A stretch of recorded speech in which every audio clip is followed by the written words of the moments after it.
రైలు బండిలో ప్రయాణం చేస్తూ ఉండేటప్పుడు అతనికి కావలసిన స్టేషన్ లో పాల వ్యాపారం చేసుకోవడం కోసం క్యాన్లు ఎక్కించుకుని స్టేషన్ కి సంబంధం లేనటువంటి ప్లేస్ లో రైలు బండిలో ఉన్న చైన్ లాగి అక్కడ బండిని ఆఫ్ చేసి ఆ పాల క్యాన్లన్నీ దించేసి మరలా వెళ్ళిపోయేవాడు. తర్వాత ఆ రైలు బండి బయలుదేరి వెళ్ళడానికి చాలా టైం పట్టేది.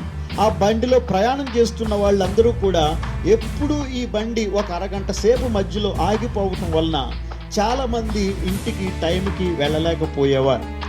ఇలా ఎన్నో రోజుల నుండి జరుగుతూ ఉంది. ఒక రోజు ఈ పాల వ్యాపారికి కడుపులో నొప్పి వచ్చింది. ఎలాంటి నొప్పి వచ్చిందంటే 24 గంటల్లో ఆపరేషన్ చేయాల్సిన నొప్పి వచ్చింది వాడికి. వెంటనే వాడు అమ్మా బాబు అని అరుస్తూ ఉన్నాడు. ఇప్పుడు హాస్పిటల్కి తీసుకెళ్లాలి. ఆ ఊరికి ఒకటే రైలు బండి ఉంది. ఏ బండిలో అయితే వీడు పాల క్యాన్లు పట్టుకెళ్తాడో అదే బండిలో వీడిని తీసుకెళ్లవలసిన పరిస్థితి ఏర్పడింది.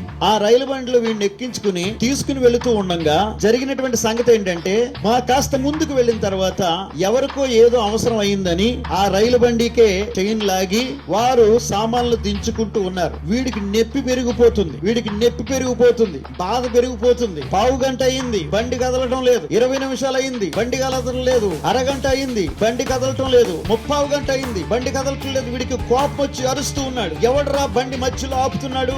ఇలా ఆపితే మనుషులు చచ్చిపోరా అని చాలా గట్టిగా అరుస్తూ ఉన్నాడు. అప్పుడు ప్రజలందరూ వాడి దగ్గరకు వచ్చి, నీతో పాటు ఎన్నో సార్లు మేము ప్రయాణం చేశాం, నీతో పాటు ప్రయాణం చేసి మాకు కూడా ఇలా బండి ఆగిపోవటం అలవాటు అయిపోయింది. ఇప్పుడు నీకు నొప్పి వచ్చింది కాబట్టి నువ్వు అరుస్తూ ఉన్నావు.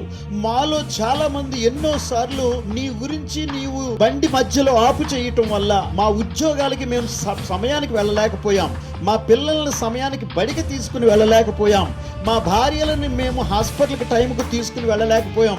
ఎన్నో సంవత్సరాల తరబడి నువ్వు చేస్తున్న పని వలన మేము ఎంతమందో నష్టపోయాము. కానీ ఈ ఒక్కరోజు జరిగిన దాన్ని బట్టి నీవు అందరినీ తిట్టుకుంటున్నావు. బండిలో ప్రయాణం చేసిన వారిని అందరినీ తిడుతున్నావు. మీకేమైంది? మీరు మనుషులు కారా? నేను చచ్చిపోయేలాగా ఉన్నాను, హాస్పిటల్కి తీసుకెళ్లరా అని అడుగుతున్నావే. నీవు గతములో చేసినటువంటి తప్పిదానికి నువ్వు ఇప్పుడు శిక్ష అనుభవిస్తున్నావు అని అందరూ అంటూ ఉన్నారు. అయితే వెంటనే మరలా వాడి యొక్క బాధను చూసి హాస్పిటల్కు తీసుకుని వెళ్లి త్వరగా వైద్యం చేయించారు. దేవుని కృపను బట్టి వాడు బ్రతికాడు. దేవునికి స్తోత్రం కలుగునుగా.